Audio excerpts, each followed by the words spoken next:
lo sabes, Nico. What? Phins up today. Phins up today. Oh, Phins up, baby. Miami, stand up. This is Phins Talk today. Let's go. Sun up over there. Game day on the brain. From the tailgate smoke to the hard count rain. Orange aqua on my back. Crowd shaking every seat. We talking ball, talking heat. Turn it up, feel that beat. Phins talk today. Phins talk today. Phins up all day from the 305. We ride that way. Bobby Phins talk. Phins Sammy on the way. Miami, vamos. It's Phins talk today. Hey, hey, hey. It's Phins talk today. Who you reppin'? Who you riding? Miami. Who you riding? Dolphins. We break it down, break it live. Every snap, every drop. Hey, Phins talk today. Phins up all day from the 305. We ride that wave. Phins talk. Phins Sammy on the way. Miami, vamos, vamos. It's Phins talk today. Hey, hey, hey. Phins talk today. All right, what's up? Good evening, Fins up, Dolphin fans, and welcome to the flagship show. Fins Talk today, live on FTSN, powered by FTSN and Fins TV, sponsored by Caneswear. What's up, DSG? How about them Knicks? The Knicks, one of the best comebacks in NBA history, maybe the best. What a Coming game. up. I mean, what a game, what a finish. Spurs, come on, Spurs. You had it, you lost it. San Antonio now up 3-1 in the NBA Finals. The San Antonio Falcons, baby. The San Antonio Falcons. Outright, that's disgusting, dude. It was disgusting, but it was fun. It's that's what you got to love about the NBA. I mean, it's like, oh, they're up by 20, dude. The game is over. No, it's not over. It's never over. Just like the Falcons and the Patriots. Just sit down, shut up, and enjoy the game. However, we're not here to talk about the New York stinking Knicks or the choking Spurs. We're here to talk about the Miami Dolphins, the greatest football team. So, the Dolphins have been busy. The Dolphins finally got it done. They took care of Devon Achane. Now, they've secured Aaron Brewer, their starting center, one of the best centers in the NFL, signed, sealed, and delivered. Before we get into that, Sammy, woo, my brother, how are you, sir? Bobby, baby, I'm doing fine. Every week, this is supposed to be the slow part of the year. Nothing happens. Achane resigns. We're going to talk about Brewer. There's someone else, could be next. Who knows? But, they're giving us something. They're stretching the year. Basically, giving us content every single week so far. So keep going, baby. Keep going. Tell the Dolphins to keep going for hopefully for a couple more weeks. That's right. Then we can have something really to talk about. But right now, Aaron Brewer extended.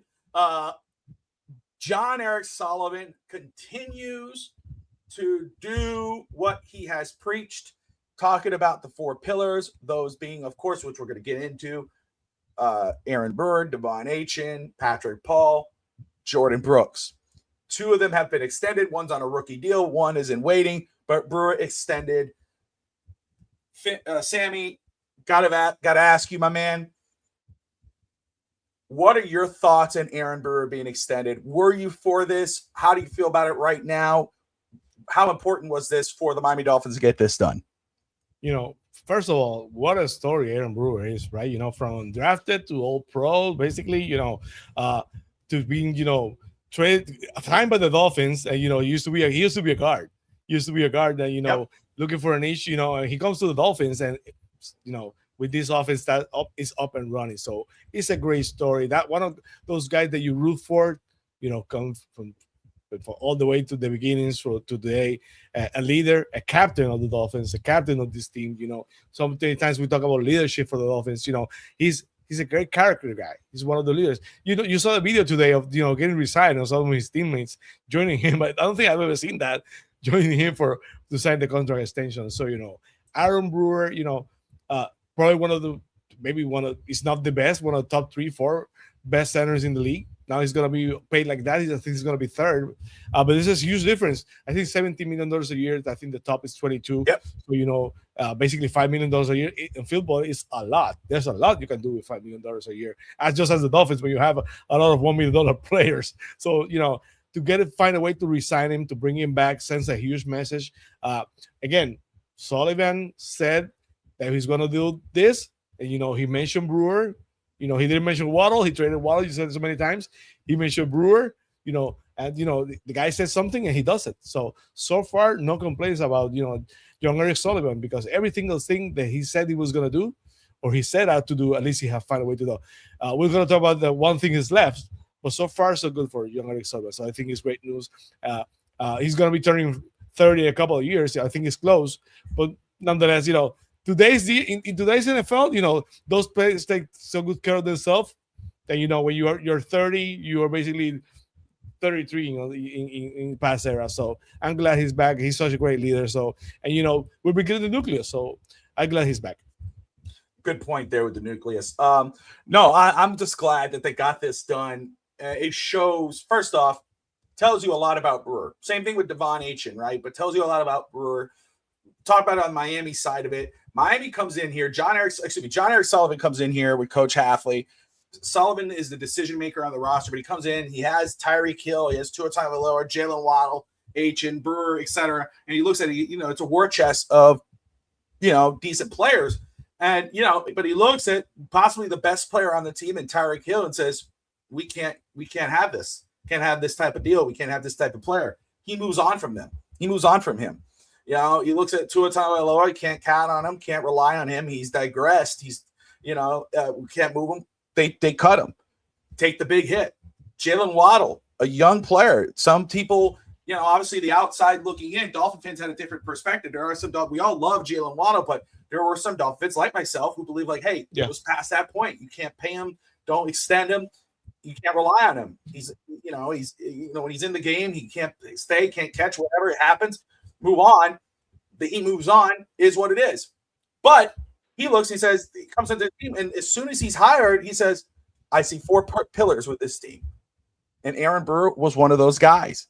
And so what does he do when he's up for a contract? Does he wait?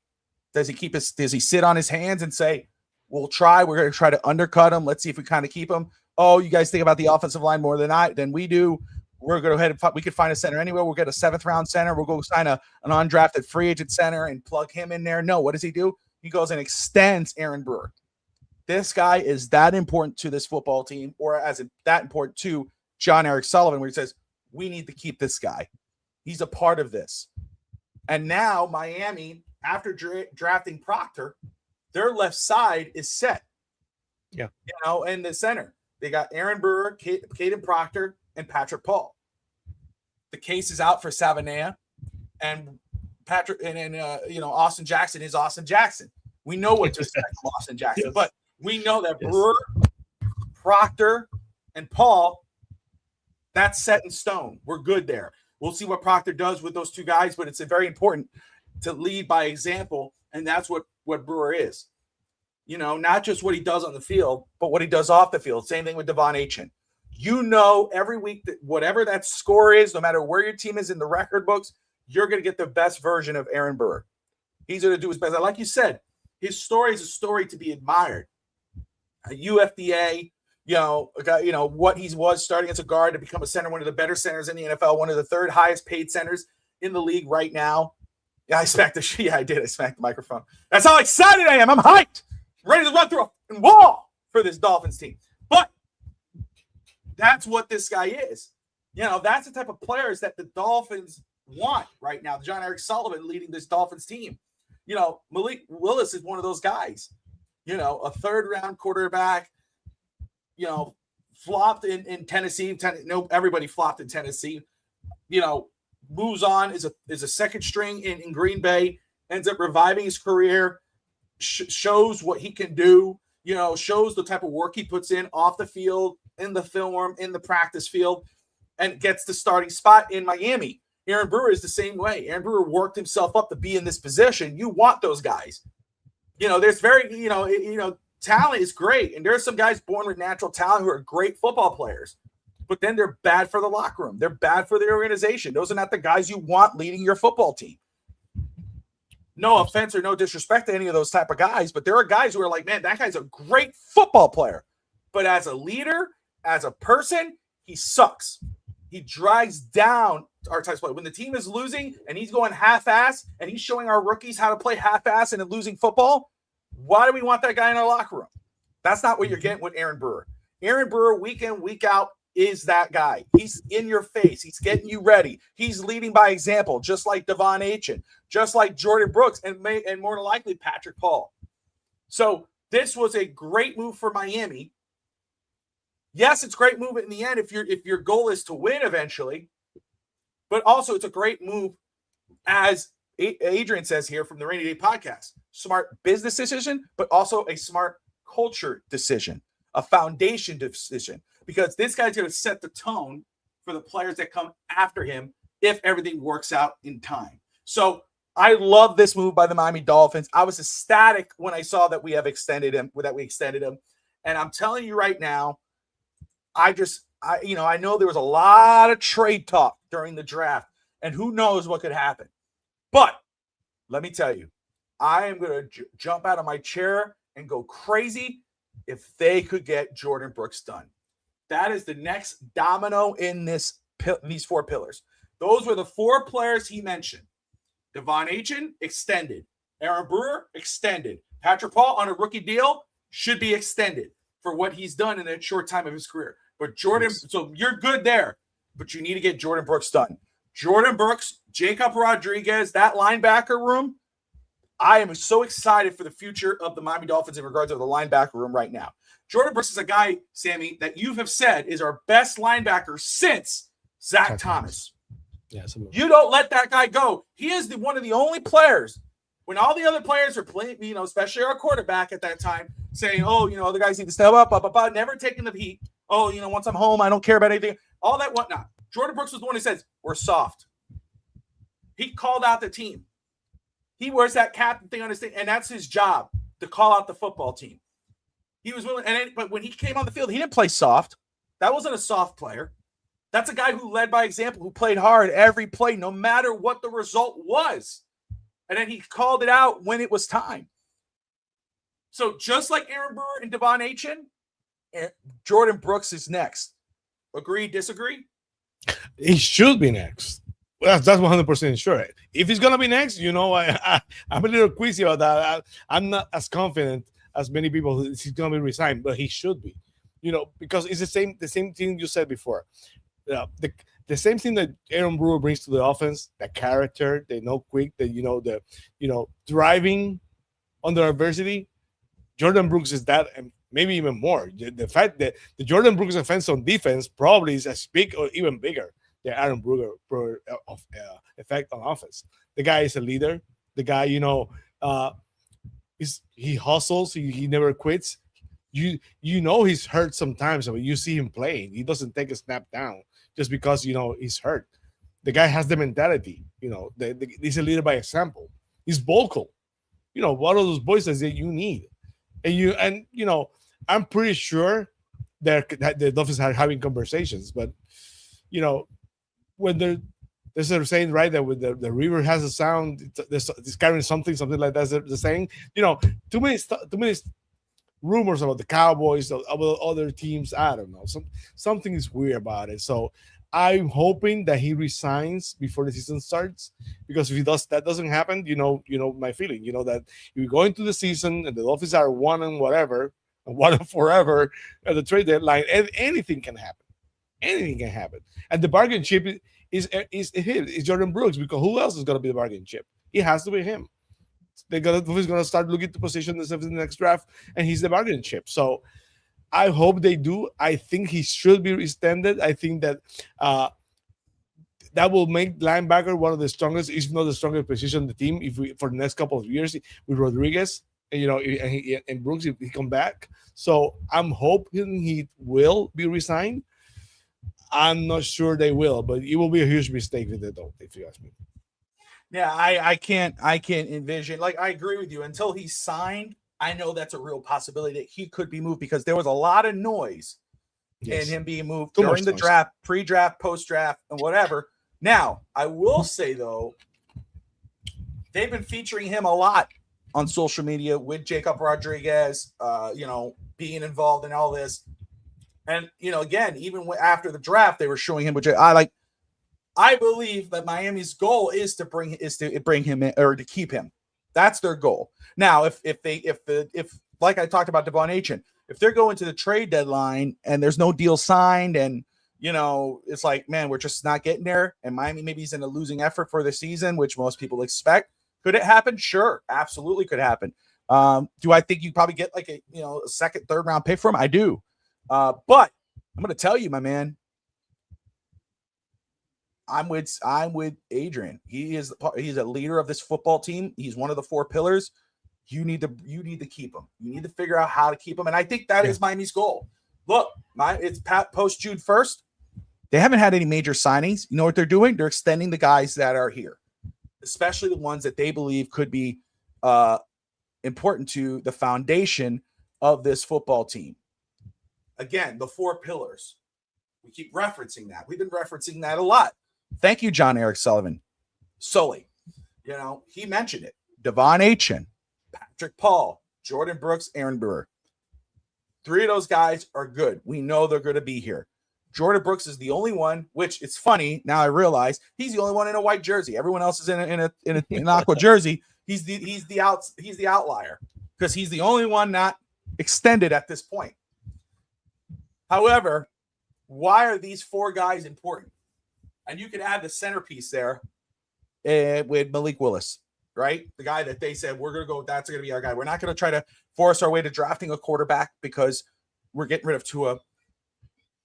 Or we're going to stick to Quinn Ewers just because he's here. We're going to go get Malik Willis. Why are those 4 to 5 guys so important to this organization?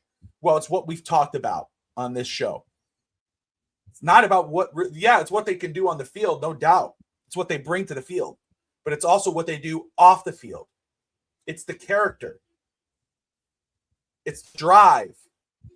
It's what they do in practice. It's what they do in the film room. It's how they lead by example with their play. Again, when you're watching these guys, when you put on the Dolphin game, and when we're winning, great. Everybody looks really good when we're winning. But watch the game. Don't walk away when they're losing. Watch the players when they're losing and see which ones quit on the team, which ones stop giving 100%. You could probably watch that game and you can say there's 4 players that don't. Now, guys can have bad games, but there are 4 players you could usually count on to give their best effort. And those are these 4 right here. And that's why, again, when I think of this football team and I think of why these 4 are so important and what the goal is for this season is really not about winning. I don't think this team's in a tank. I think that's a fantasy for a lot of Dolphin fans. We got to suck. We're going to have a top draft pick. We're going to draft the quarterback. Blah, blah, blah, blah, blah. There's so much talent in next year's draft, and you could come away with a really good quarterback, or great player, no matter where you are really in the draft, especially the top 10 spot anyway. However, it's not about winning, even though they want to win. I believe they do. It's not about winning, though. It's about setting a tone. Again, setting down a foundation and a culture for the future of this organization, where it's like, hey, when you come on this team, you come to work.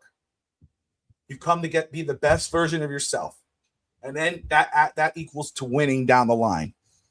And I think this is why these 4 guys matter, Sammy. I think this is why Miami, led by John Eric Sullivan, it's important for him to make sure he go get a guy, not just because he thinks maybe Malik Willis is going to be some great quarterback, which I think he could be maybe in the right system. Not great, but good for this team. It's not really about that. It's about, again, setting an example for the organization. Like, hey, this is what we want out of our quarterback. We want a guy who is going to be committed in the locker room, and committed to the film room, committed to being the best version of himself, which that's what they saw with Malik Willis. He didn't have to prepare as a starting quarterback in Green Bay, but he did, even though he was the backup, even though he failed in Tennessee, even though Tennessee is a failure itself. He failed in Tennessee. He could have easily said, I'm comfortable being a backup. I'm never going to strive to be a starter. He didn't do that. He came in and busted his ass in Green Bay, showed off for these guys where John Eric Sullivan said, when I get a job, that's my quarterback. And then when he came to Miami, either through outside noise or by watching right away, he said, those guys are the 4 guys with Malik that I want to show the rest of the organization. That's how you play football. That's how you be a Miami Dolphin. So Brewer's done. Brooks should be next. Achan's done. Patrick Paul's on a rookie deal. These are your pillars with Malik Willis. When you look at these 4 pillars, is there anyone missing? Is there anyone that you would say, man, even though those 4 guys match the pillars, other than Malik Willis, is there another player on this team you're like, I would count this guy as a pillar. I think this guy's important to the team. Is there one of those guys, or these 4 are set in stone? Like, these are good. These are the 4 because basically I will not trade any of the 4 right now. So these are the untradables, if you ask me, because right now everybody else is fighting for a position in this team. You know, they're not set starters. Other than these 4, when you think about it, even Malik Willis, who's a $20 million man right now on this team, had Queen Ewers right behind him, making good throws in training camp. He's going to be the starter, but even, you know, Ewers is pushing for a starting spot, if you ask me. So right now, you know, the character is the thing that sets all of them apart. And Patrick Paul, you know, Patrick Paul is an example for everybody. You know, when Patrick Paul was drafted in the 2nd round, everybody was complaining about, you know, he's too big, he's too fat. I wonder who. I heard that recently about another Dolphins offensive tackle. You know, he's too big, he doesn't bend enough, he's gonna be too fat. And you know, the guy as a second round pick settled that left tackle position.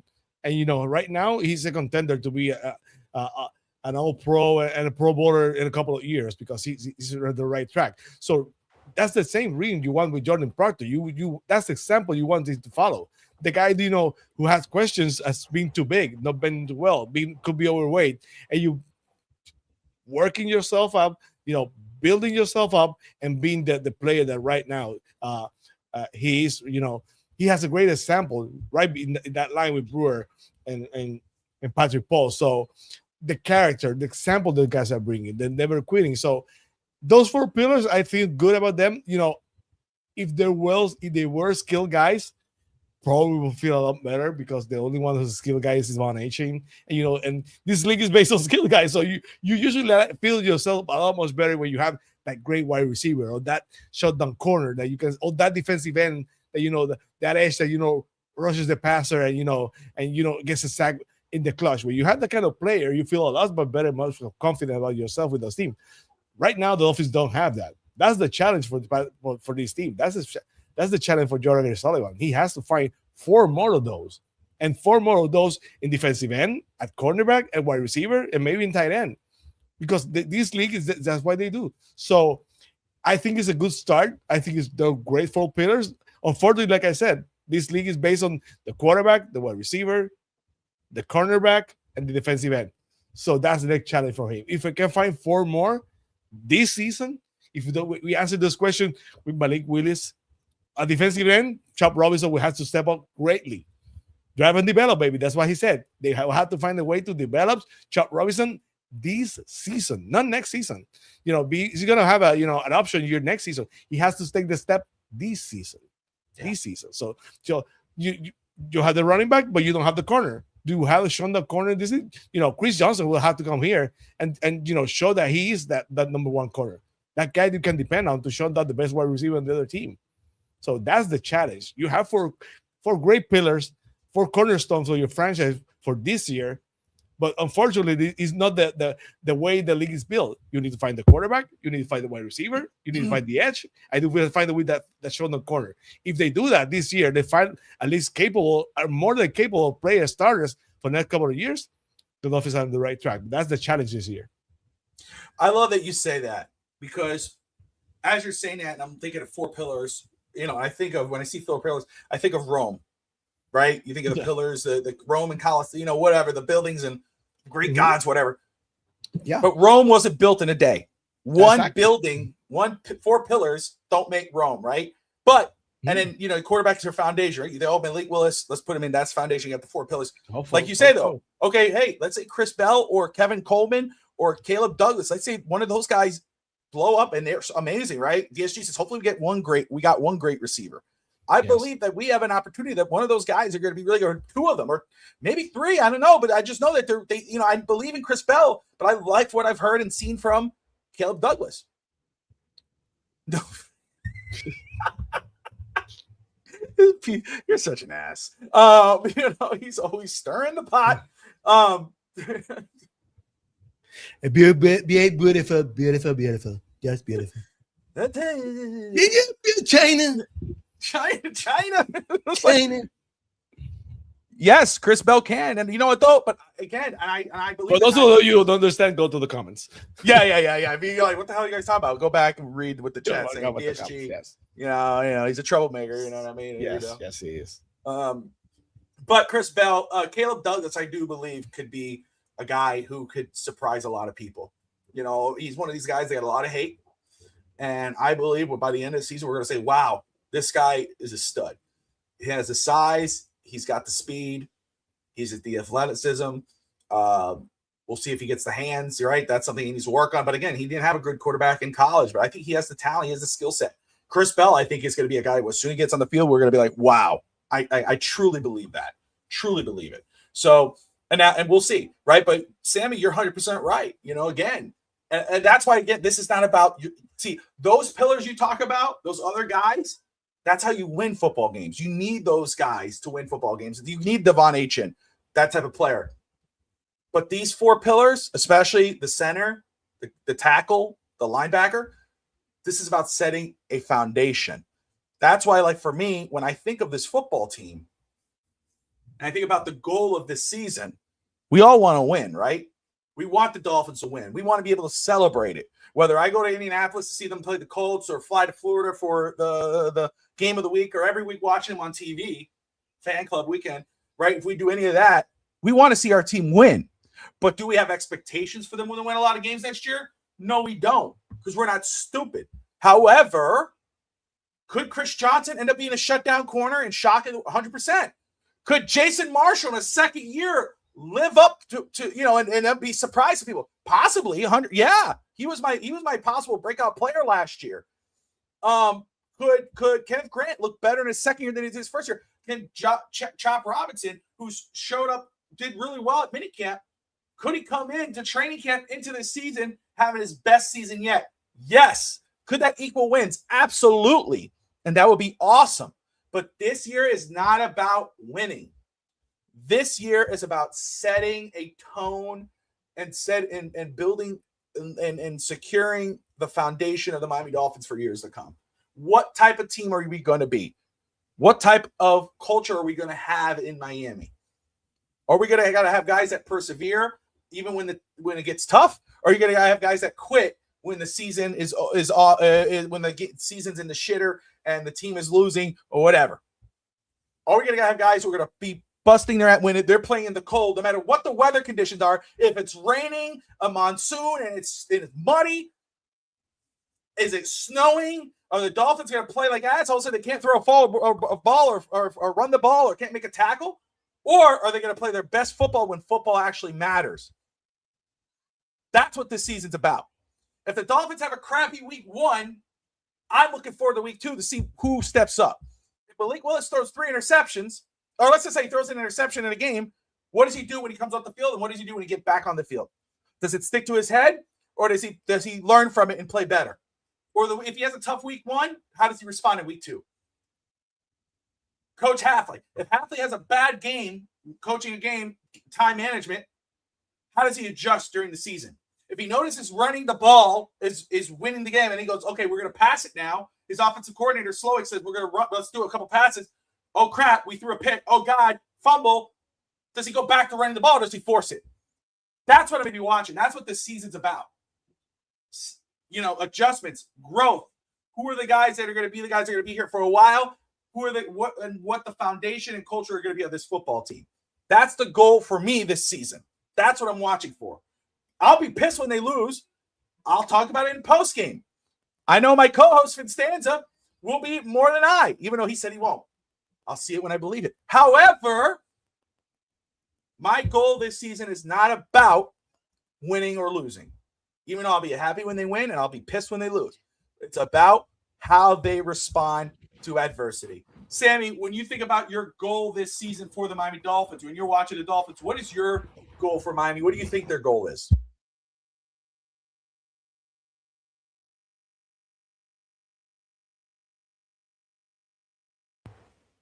Muted, Sammy. The goals are already set up for themselves. Draft and develop. They did the drafting. They drafted well. A lot of people didn't like the draft first, but after a couple of days, the media, everything agreed that the Dolphins had a very good draft. Yeah, maybe.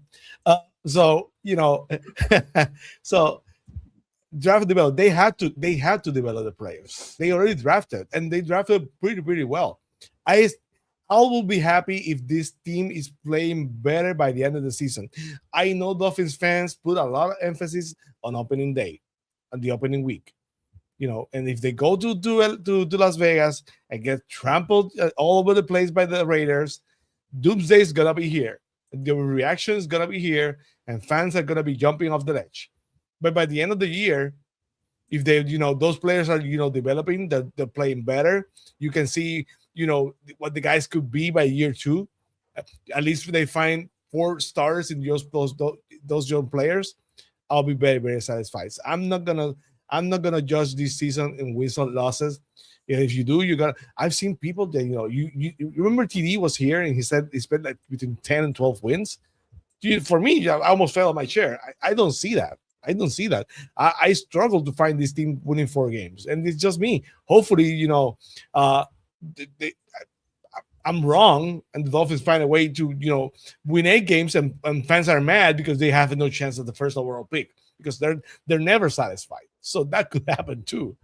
But right now, if they had the young players playing well, and we find a way to find 4 new starters, I will be so happy. Chubb Robinson, like the next 4 pillars. Chubb Robinson plays well, and you can see that he's back on track. And if Chris Bell, is that wide receiver, let's say he's not wide receiver 1, but he was going to be wide receiver 2. He's going to be a player that we can count on. That'll be awesome. If Chris Johnson is that corner that you can rely to move all the plays like Jeff Hadley wants on his defense, the guy that you can move around, and that's such a key for his defense, that'll be awesome. So, and of course, if Malik Willis comes here and he doesn't, I know the debate about wins being a quarterback stat. Tua got a lot of wins, but that didn't help you a lot. So his winning percentage was great, but that doesn't mean he was a player that could lift his franchise over the top. That's the truth. So I expect this team, to be young, a lot of inexperience, but I would like them to play hard. I would like them to play smart. I would like for them to overachieve when you think about it, because this roster, you cannot forget, this roster is handicapped. We have half of the salary cap of basically any other team. So we're playing with half a salary cap this year. You cannot forget about that. Just because the fact they found the starters doesn't mean that this team is on par with the best teams of the league. With the Bills, with the Patriots in this division, they are not. We can fantasy dream about this team. Everybody said that we have a great year. I don't see it. I don't want to be a party pooper. I don't want to be negative, but my experience of over 30 years of watching this team tells me this team is not going to be great. It's just not. But if they play hard, if they play smart, if this coaching staff finds a way to develop the players, and we find at least 4 starters, good starters, of the guys who are coming in, I will be very happy in 2026. There you go. I agree. I love it. Great points. Good points all around, Mr. Negative. Of course you are. No. Be competitive, show progress. But I just can't anymore. You can't. No, it's all right. Like it broke me, it's going to be a long season. That's how you got to expect it. Robert, though, is right, though. Be competitive, show progress. That's exactly what you need to look for this season. Robert, we're seeing eye to eye, brother. I'm with you on that one. That's the point of this season. Peter says, Bobby, are you coming for the weekend, the fan club weekend? That's a wait and see right now, just being honest, because the week before or the week after, the Dolphins are in Indianapolis, and we were talking as a family about going to Indianapolis and going to that game. Me going with my son and with the family and me and my son going to that game. But fan club weekend's the week before, so I would have to fly to Miami and fly back and then drive to Indianapolis the week after. So, but not saying it's a no. But right now, it's a wait and see. I do want to go because I know Sammy's going to be there. I know Radrian's going to be there. I want to see everybody. Finstanza, more than likely, could be flying down from Canada. It would be just great to have everybody around. You know, it's like, oh, Sammy, good to see you. Oh, Adrian, how are you, man? Great to see you guys. Oh, how you doing up there? Very good. How's the weather? Oh, it's a little cool. Okay. You know, so, you know. But he's super tall. Like, you know, once you see Finstanza, you're like, geez, hello, dude. My gosh. Yeah. I meant to send him a video. I can't believe I didn't save it. I thought I did. I saw this video on TikTok. You know, Tati laughs at me because I end up with tears in my eyes laughing so hard at stupid ass videos on TikTok sometimes.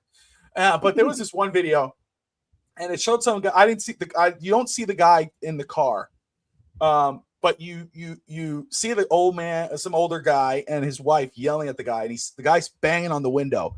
Get out of the car, beat you out. The guys, get out of here. The driver, get out of here, and you know. And and he goes like that. He swings in the car, does something. He hits his hand in the car.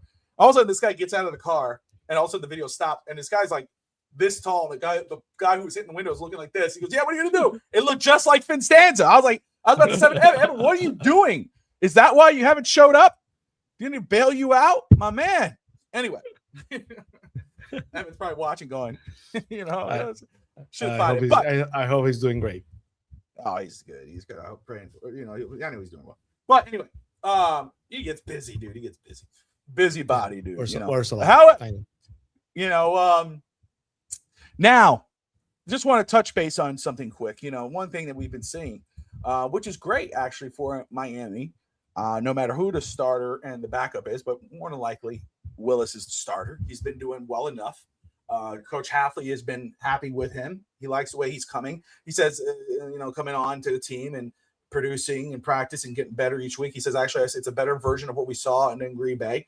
But you can't ignore what Quinn Ewers has been doing this in his second year in minicamp. He's been very impressive for the Miami Dolphins. So much so that you have some reporters coming out and saying that this should be a quarterback competition. Now, he may be better than what Willis is doing right now.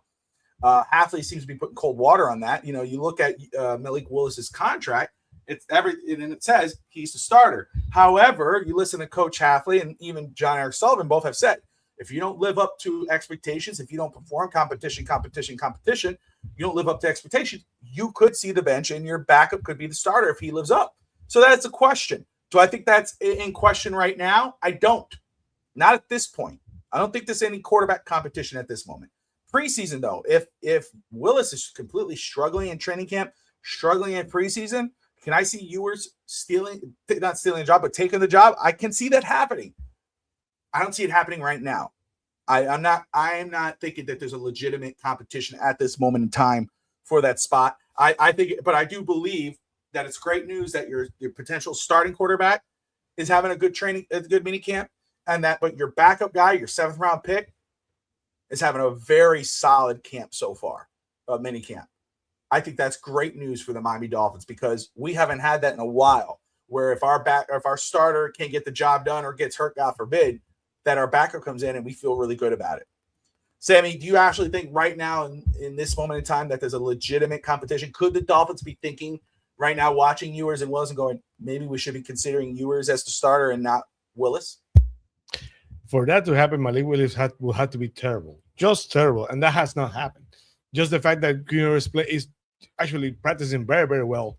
At this part of the practice, without pads, we still know what's going to happen. That doesn't mean that he's going to take the job or he's actually doing better. But it's encouraging. At the very least, if you watched Malik Willis last year playing for the Packers, he got hurt a couple of times, even with the games he was the backup. He likes to run. That's always, it's a risk. So he's bound to get hurt. You need a capable backup. And this team, I've said it before, is so cash-strapped. The money is so tight in this team that you cannot go ahead outside of the organization and find a capable backup quarterback as good apparently what Green Bay is going to give you as a guy who's a 7th round pick with that kind of money. There's no way. So at the very least, the Dolphins are going to have a very, very capable backup. If not, they're going to have a very good training bargaining chip in Malik Willis or Quinn Ewers. Who knows? Maybe Quinn Ewers find ways to unseat Malik Willis, and Willis is a trade chip.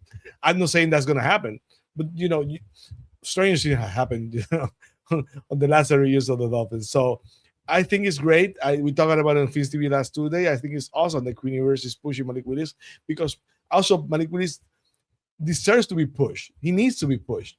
The fact that Tua Tagovailoa was never pushed is one of the things that I personally regret the most in this organization because Tua, first year, that's okay. Second year, that's okay. But by year 4, I think that hurt Tua. Tua felt overconfident. He felt he was franchise. He felt it was his job. And, some of the stupid things that he did at games and even in interviews says that someone who didn't care. He knew. Apparently he expected this to be his franchise. He got overconfident. So to have someone like Queen Evers behind Malik Willis, it's going to keep him straight. So there's nothing that could come bad. There's nothing wrong with it. I think it's awesome the fact that, he's there. And hopefully he pushes him because at the very least, we got to have a very, very good bargaining chip to trade next year. So I think it's just awesome. Love it. 100% agree with you, man. I think it's great for Miami. I think, Robert said it right here with a 17-game season. We will need 2 solid quarterback. Ewers playing well as a win-win. That's absolutely. I don't see it as an issue. I don't think it's worth right now at this moment in time saying, oh, maybe Ewers actually is going to be the starter. Willis, obviously, contract alone is your starting quarterback. But again, we get into preseason and there's still obvious signs that maybe Ewers is a better option. I can see that switch up happening before the season even starts. But at this time, we don't have that. But last time we had a scramble quarterback backup, Patrick Woodstock in 82. There you go. But worth seeing, worth watching, and great news for the Miami Dolphins that we have 2 quarterbacks doing really well in minicamp that players and even the media are happy with. So that's always good news. Talk about media very quick. Shout out to Dave Hyde, who was laid off, Sun Sentinel. I forgot how many years. It was 20 plus years. 35 years. 35 years, man. Man, this guy was the guy that read in the paper, when I was a kid, and that I miss those. I love newspapers. I used to go to the local Walgreens and grab the newspaper, Sun Sentinel, Miami Herald, go to the sports section, and all that stuff. So just a guy staple of the childhood, right? Especially in sports. So shout out to him, inspiration for many, I'm sure, in the journalistic world. And, I think he'll be good. I'm gonna age myself, but when I was at college, I used to go. The internet was there, but it wasn't the thing it is today. So I used to go to the university library because they used to bring papers from everywhere. And by Fridays usually they had the Sun Sentinel, the Miami Herald. So you had that golden era, Greg Cody, Dan Lebatard, Armando Hyde, and so many others that you usually write for those papers. It was a different era.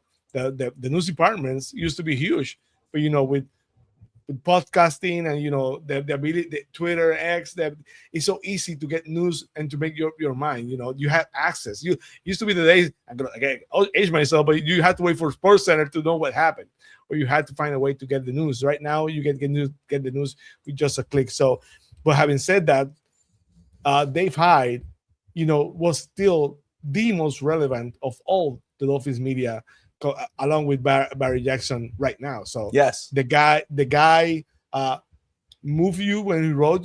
I disagree with him so many times, but I disagree out of respect because I care what he said. It's not like others say stuff and you say, nah, that guy. It gets me mad because I think it's just jabbing and stuff. But that wasn't Dave Hyde. Dave Hyde was a pro. He joined us on. We had the privilege of he joined us on Phins TV one time, and the guy wrote books with Jimmy Johnson. Did so many things. You would like for the guy like that to ride into the sunset on his terms. It's been reported that one of the reasons he was let go was because they were downsizing, and basically either was firing him or having to fire 2 or 3 others were cheaper. But that's the reality. News media is facing everywhere, not in just sports.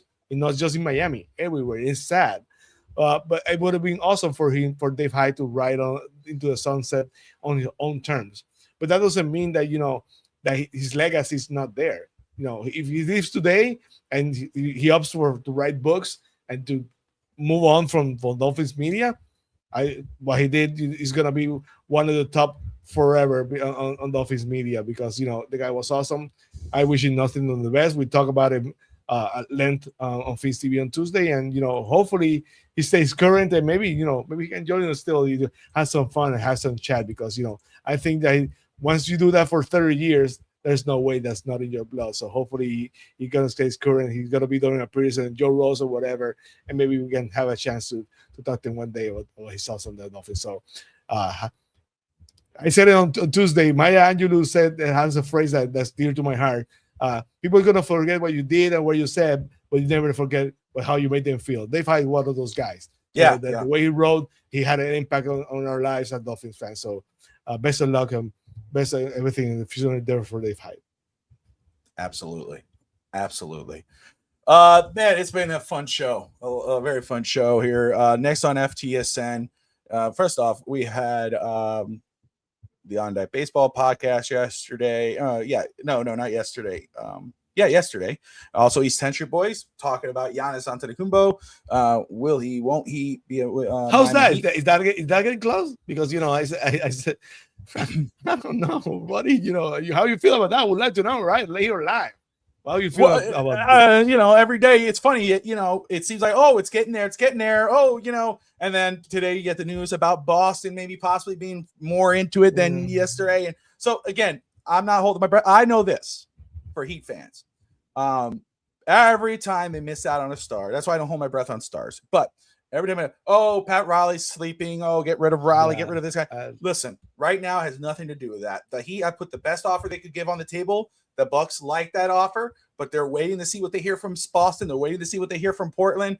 Can there be a 3-team chain? If it doesn't happen, I'm not blaming the organization. It just didn't go that route. So we'll see. If it happens, great. I would, again, I won't like seeing Jaquez go. I really love Jaime Jaquez. Khalil Ware, I know is probably going to be gone. Casper's, Tyler Hero's already out the door, whether they make the trade or not. I think he's done, but we'll see. You could watch that episode on FTSN on Phins Talk Sports Network YouTube channel. Saturday, WrestleMania Rewind series. You can take a pause for at least a week. We've gotten through 10 WrestleManias. We did WrestleMania 10. So this Saturday, we're going to do a what if episode. And what we're doing basically is we're going to look at all 10 WrestleMania main events. And we're going to look at them. We're going to say, hey, maybe WrestleMania 1 stays the same, the main event. Maybe that was the way it needed to be. But do we change WrestleMania 5 or WrestleMania 6? Does that main event change? WrestleMania 7 for sure. I would change WrestleMania 7. Yeah, I want Warrior against Hogan the rematch for sure. So that's what I want. So I had a lot of fun with that. I'm going to be honest. I've done mine. I've done some graphics for it. Josh has to send me his tomorrow so I could do graphics. It's a crappy thing for him. He can't see mine right now. But I'll just tell you, again, WrestleMania, WrestleMania 4, WrestleMania 2, WrestleMania 5, 6, was one that I was kind of like, I'd probably keep the same, but if I was to change it, I would do this. So, and of course, WrestleMania 7, that one absolutely was changed, but 7, 8, 9, 10. Actually, I would change 8 too. I want Ric Flair versus Hulk Hogan in main event at WrestleMania 8 for sure. That's what it should have been. Fun. Even though I will say, Flair and Savage, and of course Piper Bret Hart. It's a better match. Best matches. Flair and Savage was an unbelievable match. It was a great match, great ending. So but I agree with you. I would agree with you. It should have been Hogan Flair because that's the great. Those are the two greatest of those eras. That should be the case. But of course, if you take Flair and Savage away, you get Hogan. You can't see that match. That match never happened, and you lose one of the greatest matches in WrestleMania history. However, I agree. But again, you're going to see all that and more this Saturday. So on FTSN and the No Holds Barred Wrestling channel. In regards to the No Holds Barred Wrestling channel, also content you won't see on FTSN, but you'll see on the channel specifically for that channel, like for the Nitro Rewind. I've done episode 1 and 2. We got episode 3 coming. Sammy could be joining me for a couple of those as well. He watched Nitro back in the day, so I'm excited about that. My brother Nick as well has talked about coming on that show. So that'll be pretty cool because we watched those together growing up. But really cool revisiting that. We got Dynamite Rundown. We got different things on that channel. Just a lot of great stuff on FTSN. Steve Malloy is back for Real Talk Phins Talk. That's real talk. Phins talk on Tuesdays, Wednesdays on deck.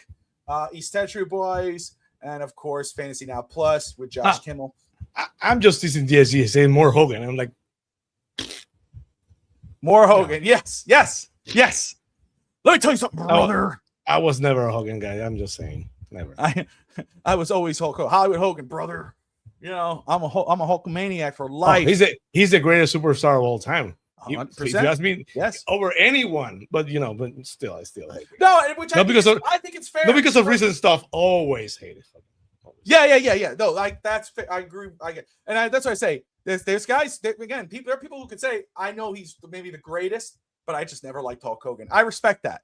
You know, for me though, as a kid growing up, Hogan, Flair, Savage, like those guys, especially Hogan, was my favorite. You know, I always loved Hollywood Hogan, especially NWO. You know, but is what it is. Phins TV made its return on Tuesday night.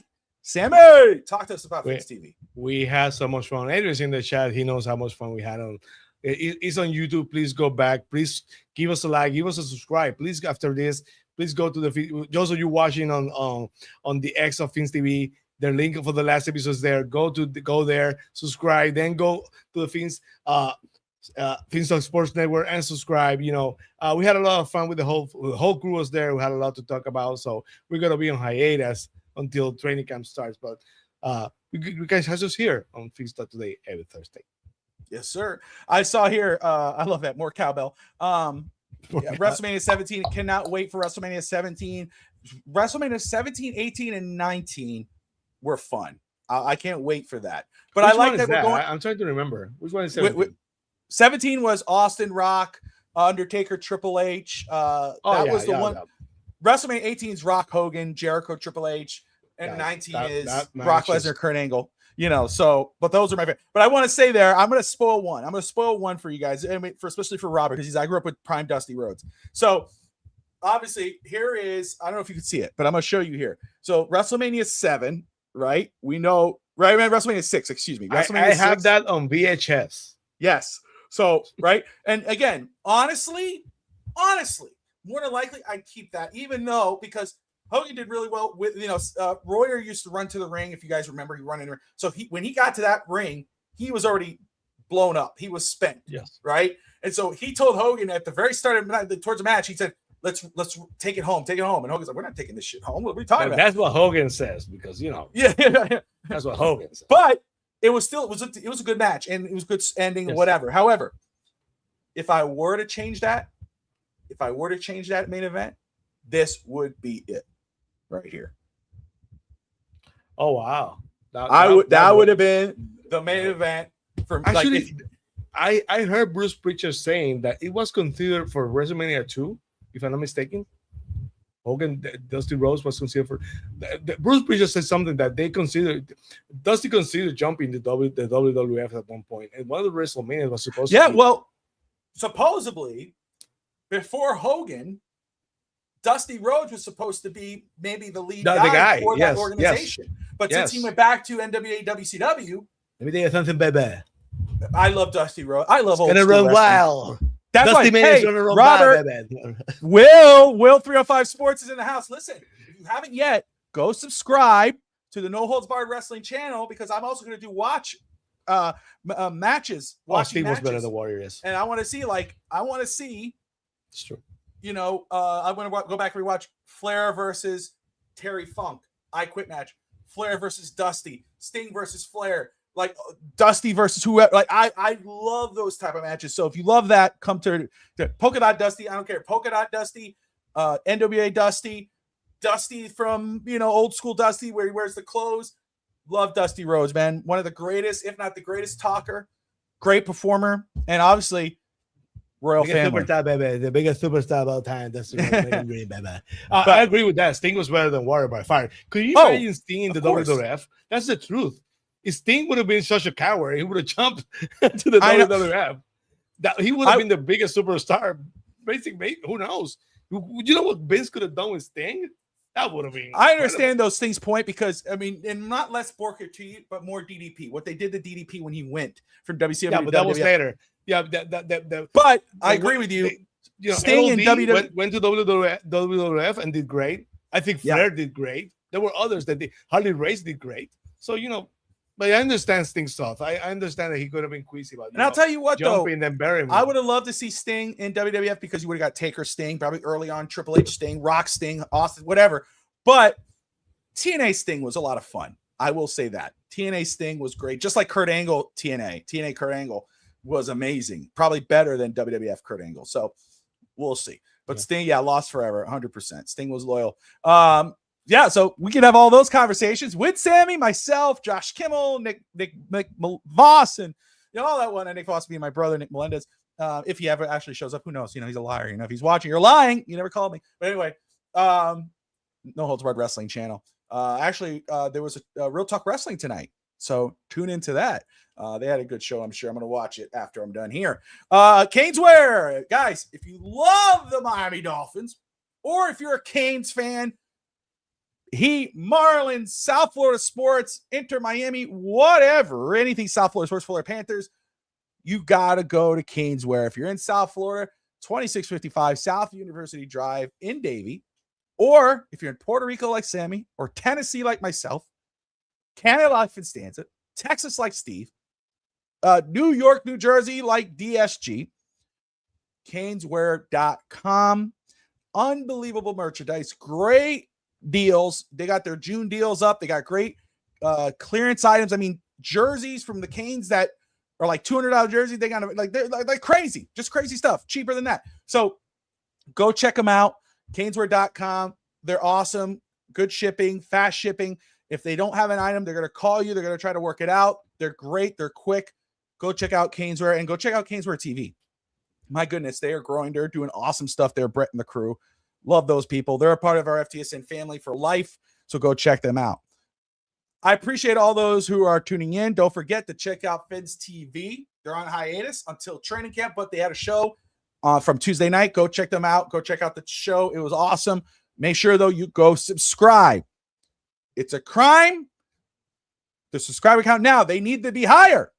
It's too good of content, too good graphics, too hard of work for Sammy to be there. Sammy, jump it up, Dolphin fans. Like and subscribe. Make sure you subscribe to the channel as well here. And, of course, no matter where, the Dolphins are 0-16, 16-0, 8-8, whatever. Like, subscribe, but most importantly, Dolphin fans, fins up. Peace. We'll see you guys next time.